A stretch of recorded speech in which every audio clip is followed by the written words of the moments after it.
ouvindo Jornal Brasil Atual. As notícias que os outros não dão. Agora são 8h19 e vamos conversar com o advogado criminalista, professor de processo penal na Unicuritiba, integrante do coletivo Advogadas e Advogados pela Democracia, José Carlos Portela Júnior. Bom dia, Portela. Olá, bom dia, Glauco. Bom dia, ouvintes. Portela, ontem a gente teve de forma bastante recorrente, forte aí, as notícias, os rumores a respeito de uma possível saída do ministro da Justiça, Sérgio Moro, que na verdade teria ali um imbróglio em relação ao diretor-geral da Polícia Federal, que foi exonerado no Diário Oficial nesta manhã, né, o Maurício Valeixo. E a questão era que Moro, em tese, não aceitaria ali a substituição do ex-diretor-geral da Polícia Federal e Bolsonaro estaria ali forçando, e tanto que foi oficializada a saída de Valeixo. Como é que você viu todo esse episódio, o desenrolar dessa trama, mais uma no governo de Jair Bolsonaro, de ontem até a exoneração de hoje? É bom nós lembrarmos que essa novela, né, já vem desde o ano passado, com essa questão de o Bolsonaro tentar mexer na direção da Polícia Federal. Ano passado ele já tinha sinalizado que o Moro se contrapôs, teve nos bastidores alguma negociação, a qual a gente não sabe ainda, né? Mas no fim acabou que o Bolsonaro manteve o Valeixo e o Moro ficou por hora satisfeito. E agora isso se repete. Então parece que o Moro, melhor dizendo, parece que o Bolsonaro avança uma peça ali no tabuleiro para ver quão forte ele está no governo e sentir até que ponto os seus aliados se mantêm firmes nas suas posições ou se tornam seus inimigos, né? Lembrando que o Moro é um forte candidato a ser um presidenciável nas eleições de 2022 e o Bolsonaro sabe disso. Então, uma forma de talvez desgastar o Moro com a base bolsonarista mais radical é fazer esse tipo de conflito, né? Mexer numa peça que seria esse diretor da PF, que é um aliado do Moro, para ver o quanto o Moro se desgasta ao enfrentar o presidente da República. E ele fez isso, o Bolsonaro fez isso outras vezes, com outros ministros, fez isso com o ministro da Saúde, e agora mexe no Ministério da Justiça, sobretudo na direção da Polícia Federal, que é ali um órgão bastante estratégico para quem tem telhado de vidro, né, no caso da família Bolsonaro, porque a Polícia Federal está aí no seu gabinete, tem o caso da rachadinha, tem o caso do Carlos Bolsonaro das fake news, né, tem, ainda que indiretamente, mas tem também ali o caso da Marielle, né, embora esteja a cargo das investigações, estão a cargo das autoridades estaduais do Rio, mas a Polícia Federal andou também transitando por essa investigação. A Polícia Federal também andou transitando em investigação envolvendo milícia. Então, é um órgão bastante delicado para o governo Bolsonaro, é uma pedra no sapato e ele tem que arranjar algum jeito de jogar a PF para o lado dele, né? E a gente sabe que a PF ela está bem vinculada à figura do Sérgio Moro, não é de hoje, né? Desde quando ele era juiz da Lava Jato, e a PF se transformou num braço armado do Sérgio Moro. Então, mexer na PF certamente é mexer com o Sérgio Moro, e o Bolsonaro sabe disso. Certo, e nesse aspecto, né, a gente vai vendo a narrativa que é imposta, né, praticamente pela mídia tradicional. Vendo ontem algumas emissoras, a gente percebe que está tentando se colocar uma história em que o Bolsonaro tenta ferir a autonomia da Polícia Federal, enquanto o Moro seria uma espécie de guardião da Polícia Federal. E a gente sabe, né, Portela, mas eu queria ouvir a sua análise, que o Sérgio Moro sabe muito bem quem é Jair Bolsonaro, já fez contatos com ele, inclusive para fazer parte do governo durante a campanha, segundo mencionou o próprio Mourão, Gustavo Bebiano, e inclusive a gente tem indicações aí da Vaza Jato também nesse sentido. E durante boa parte do governo Bolsonaro, muitas vezes, como no episódio da rachadinha, Sérgio Moro atuou praticamente como um advogado geral da União, né? Ou um advogado particular de Jair Bolsonaro e de sua família. Então, o que pode ter acontecido nesse momento para haver aí esse ensaio, esse rascunho de ruptura, Portela? Você bem menciona essa narrativa, que é uma narrativa falsa, né? É criada, ela é forjada por um setor da mídia tradicional que apoia o Sérgio Moro, no sentido de colocá-lo como se fosse um fiador da moralidade do governo do Bolsonaro. E a gente sabe que não é isto, tanto que a principal imoralidade cometida pelo próprio Sérgio Moro e que fez com que ele chegasse ao poder, né, nesse círculo do poder bolsonarista, foi justamente o julgamento do presidente Lula de maneira totalmente parcial, e depois descobrimos as razões, né? Existiam razões político-partidárias por trás de todo aquele show que foi feito na Lava Jato contra o presidente Lula. Eu acredito que por trás disso tudo exista, assim, uma queda de braço entre essas duas figuras, Bolsonaro e Moro, que não é de hoje, e, repito, é desde o ano passado, desde talvez o começo do governo. Porque Moro precisa ser silenciado, precisa ter a sua imagem apagada pelo Bolsonaro. Bolsonaro sabe quem são os seus principais adversários na direita, né? Sabe que Moro tem um apoio popular ainda, sabe que Moro tem apoio de uma fração da burguesia e de uma boa parte da mídia tradicional. Então, essa queda de braço serve para expor também Moro a que ele puder... O Bolsonaro pensa da seguinte maneira: ao eu colocar contra a parede o Moro, ele vai se expor, e nessa exposição eu consigo mostrar para os meus apoiadores quem é o Moro. Moro, ele está aqui por causa de mim. Eu é que mando. Eu, Bolsonaro. Ele não está aqui por outra razão. Ele veio para cá porque eu decidi. Então ele tem que saber o lugar dele. E ao mexer no homem forte da Polícia Federal, que indicação direta do Sérgio Moro, o Bolsonaro faz isso muito bem. Ele sabe com quem ele está mexendo, né? Ele sabe que ao atacar o Valeixo, ele indiretamente está atacando o Moro, e sabia que Moro viria à luz proteger o seu aliado.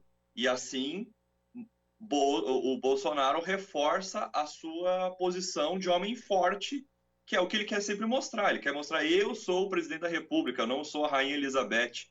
E ele faz isso diuturnamente porque ele sabe que a imagem dele está desgastada por causa de um governo desastrado na economia, na saúde, no setor social. E aí, para se agarrar no poder, ele precisa dessa imagem de homem forte que ele alimentou desde quando ele era deputado, né? Desse homem que fala o que quer, que bate na mesa e tem a última palavra, que mente, que rasga a Constituição e as leis, e ele diz: eu sou a autoridade aqui, eu mando. E assim ele reforça a sua base de apoio, que é uma base de apoio bastante fiel, né? Que dizem que é em torno de 30%, mais ou menos, do eleitorado brasileiro. Portela, a gente vai agora à participação de Marilu Cabanhas. Oi, Marilu. Oi, Glauco, oi, Portela, bom dia. Bom dia, Marilu. Bom, Portela, agora, nesse imbróglio todo, que a gente percebe assim, do jeito que, né, da maneira como você está colocando, é que de repente, né, pode parecer que agora, né, sai o Valeixo da Polícia Federal, as investigações em relação aos filhos do Bolsonaro podem ser prejudicadas. Quer dizer, a Polícia Federal já podia ter feito lá antes, né, bem no começo, investigações mais profundas e mais rápidas em relação aos filhos do Bolsonaro, sobre fake news, sobre a questão da Marielle, como você citou. Já podia ter feito isso, não é? Você não acha isso, Portela? Exato, sim. Já poderia ter feito. Tem recursos humanos para fazê-lo, tem recursos materiais para fazê-lo. Até porque eu lembro de uma notícia que saiu no passado dizendo que o Bolsonaro pretendia cortar o orçamento da Polícia Federal, o Moro foi contra, enfim, esse dinheiro continua sendo destinado à Polícia Federal, então não há que se alegar que não há orçamento, não há pessoal para fazê-lo. Então eles têm toda a possibilidade de fazê-lo e poderiam ter conduzido as investigações que pudessem revelar as verdadeiras ligações criminosas da família Bolsonaro, que se estendem desde a Assembleia Legislativa lá do Rio de Janeiro até o assassinato do Adriano da Nóbrega, lá na Bahia, né? Então são relações bastante profundas, com milícias, e a Polícia Federal poderia já ter trazido isso ao lume para o público, mas não vai fazê-lo, nós sabemos, porque a Polícia Federal está submetida ao Moro, e o Moro tem interesses políticos em manter uma certa aliança com o Bolsonaro, né? Ele chegou até lá, onde ele está, como ministro da Justiça, com esta aliança, e para ele ainda é um capital político importante manter-se ali no Ministério da Justiça, ainda com esses desgastes, mas ao mesmo tempo ele também não pode direcionar todos os foguetes contra o Bolsonaro, porque ele ainda precisa estar ali para arregimentar bases que podem servir para uma futura candidatura presidencial. Então, a Polícia Federal está submetida à tutela direta da família Bolsonaro através dessa aliança com o Sérgio Moro. E o diretor da Polícia Federal é só uma peça nesse tabuleiro, ele é uma figura menor, ele não tem independência, né? Isso ficou muito evidente agora nessa disputa, uma suposta disputa, às vezes parece até que é criado propositadamente, né? Dessa disputa de vou tirar o diretor da PF, não vai, né? Porque na verdade ali é uma disputa entre dois aliados que querem medir forças para ver até que ponto essa aliança continua em pé ou não. Perfeito. Bom, o Moro já parece que vai fazer um pronunciamento às 11 da manhã, vamos ver, vamos aguardar, né, o que ele vai dizer aí para a população brasileira. Agora, eu queria colocar para você também, Portela, essa questão da gente falar sobre a omissão da Câmara dos Deputados, né, a omissão do Rodrigo Maia em não analisar os pedidos de impeachment, que já são, parece que 24 já pedidos de impeachment contra o presidente Jair Bolsonaro. O ministro Celso de Mello, do STF, pediu informações a Rodrigo Maia sobre o pedido de impeachment contra Bolsonaro, tendo como base aí os advogados José Rossini Campos do Couto Correia e Tiago Santos de Aguiar. Eles alegam a omissão do Legislativo em analisar essa abertura do processo de impeachment de Bolsonaro. Bom, enfim, eles estão pedindo, né, os advogados estão pedindo 15 dias para o Rodrigo Maia se manifestar em relação a essa questão, e caiu justamente com o Celso de Mello no sorteio, né? O que deve complicar agora a situação também do Maia, né? O Maia vai ser obrigado a falar a respeito, não é isso? A ter uma decisão a respeito, né? Como é que você vê essa possibilidade? Eu acredito que o Celso de Mello vai se posicionar a favor desse pedido, vai jogar essa batata quente no colo do Maia. O Maia vai ter que lidar com isso, vai ter que dar uma resposta daí ao judiciário, né? Já não vai ser a pressão só popular, né? O judiciário entra na briga, pressionando o Congresso a tocar esses pedidos de impeachment, pelo menos que se manifeste sobre, né? A questão pelo menos a admissibilidade inicial desses pedidos, né? Isso que está sendo bloqueado, quer dizer, nem se avalia o pedido e, portanto, nem se avança para uma segunda etapa. E aí eu me lembro, né? Você vê como as coisas são. O Maia, ele tido um setor da imprensa aí, colocou ele como uma oposição ao Bolsonaro, e a gente vê que os dois, primeiro, têm uma mesma agenda, que é uma agenda neoliberal, e é uma disputa de forças entre duas pessoas que querem o poder, né? E o poder para impor uma agenda neoliberal aos brasileiros. Em outra situação, no golpe contra a Dilma, a gente via a forma como o presidente da Câmara agia, né? Ele agia, inclusive, contra o regimento para fazer tocar o pedido de impeachment. E agora o Maia deixa em berço esplêndido isso e deixa que as coisas vão esquentando. E se ele perceber lá na frente que o Bolsonaro empaca as reformas ou melhor dizendo, as contra-reformas, né, porque são reformas que não são para melhorar a vida dos brasileiros, são reformas para tirar direitos, né? Se ele vê que o Bolsonaro, com essa confusão toda no seu governo, ele acaba empacando os trabalhos no sentido de avançar com essas contra-reformas, certamente vão tocar o impeachment, porque daí também já inviabiliza o próprio mandato do Bolsonaro, né?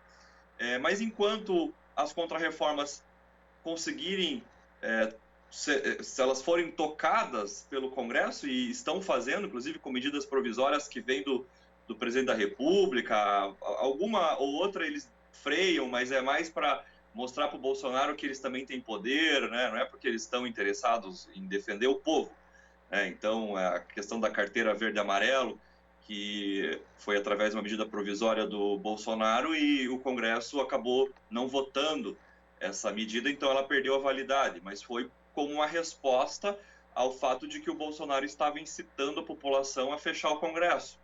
Não foi para proteger a população, porque do outro lado o Congresso está aprovando um monte de medidas que tiram direitos do povo brasileiro.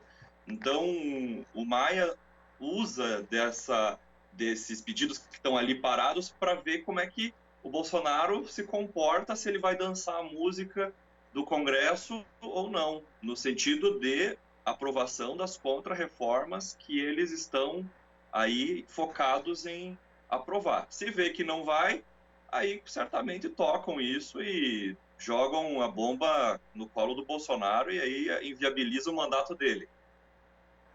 Tudo bem. E, Portela, queria que você analisasse também a declaração do ex-presidente Lula, né, dizendo que as instituições já deviam ter reagido, né, contra as atitudes inconsequentes do presidente diante da Covid-19. Ele disse que é preciso começar o fora Bolsonaro, porque não é possível a gente permitir que ele destrua a democracia, nas palavras de Lula. Ele deu uma entrevista, inclusive, para a Rádio Povo do Ceará ontem, e ele disse que a verdade é que o Bolsonaro não tinha condições de governar o Brasil nem em tempos de normalidade, quanto mais nessa crise. Portanto, você acredita que a esquerda deva se unir cada vez mais em torno desta bandeira efetiva do impeachment de Bolsonaro? Certamente. Acho que é uma união de todas as forças progressistas nesse momento, porque se trata de defender a vida dos brasileiros agora mais do que nunca, né? Já houve outras medidas do Bolsonaro que iam frontalmente contra a vida dos brasileiros, como retirada de direitos de uma maneira avassaladora, sobretudo da população pobre, da população que mais depende do direito à saúde, do direito à educação. Mas agora, nesse momento de pandemia, em que nós precisamos de uma liderança que consiga conduzir a sociedade brasileira durante esse período muito difícil, que inclusive compromete a subsistência econômica das pessoas, e as pessoas estão sem ter para onde correr, somado ao fato de que ele cometeu inúmeros crimes de responsabilidade nos últimos meses, né? Com a cereja do bolo agora desse final de semana que passou, em que ele foi lá e incitou as massas a pedirem fechamento do Congresso do STF. Depois voltou atrás e disse que é mentira, que ele não apoiou nada. Ele estava lá fazendo o quê naquele evento, né? Então, assim, somando ao fato de que ele cometeu crimes de responsabilidade, mais a questão de que ele não é uma liderança, ele é inepto para conduzir o Brasil durante esse momento de crise, o que pode levar a uma catástrofe eminente, né? Nós já estamos à beira do precipício, mais do que o momento agora de que todas as forças progressistas se unam em torno dessa bandeira do fora Bolsonaro. Não há mais como manter este homem na presidência, porque a destruição que nós vamos ter no Brasil, se ele continuar na presidência, vai ser assim de uma extensão nunca vista antes na história. Perfeito. Portela, obrigada aqui pela sua participação. Passo para o Glauco. Abração. Obrigado, até mais. Muito obrigado, Portela, pela sua participação aqui no Jornal Brasil Atual, e até a próxima. Muito obrigado, bom trabalho, até mais. Bom trabalho. Conversamos aqui com o advogado criminalista, professor de processo penal na Unicuritiba, integrante do coletivo Advogadas e Advogados pela Democracia, José Carlos Portela Júnior. Você está ouvindo Jornal Brasil Atual. As notícias que os outros não dão.